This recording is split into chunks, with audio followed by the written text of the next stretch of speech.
Welcome to Guide Guru. We hope this video helps. You start by confirming exactly which account you need to fix and making sure you can access the recovery channel, email, SMS, or backup codes. Once ready, go directly to the service login page and tap Forgot Password.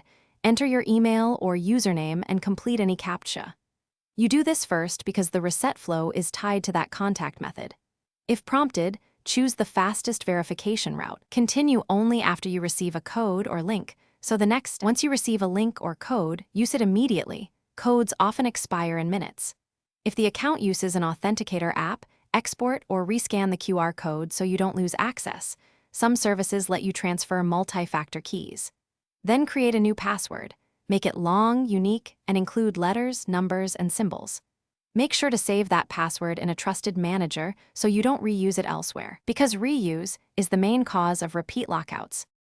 After changing your password, immediately update recovery options and enable two-factor authentication. Add backup codes you store securely. Sign out other sessions so old tokens can't be abused, and then test logging in from a different browser or device to confirm everything works.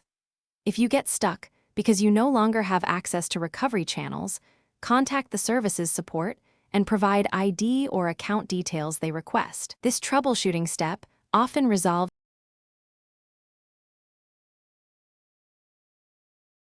Thanks for watching. Consider subscribing if we helped you today.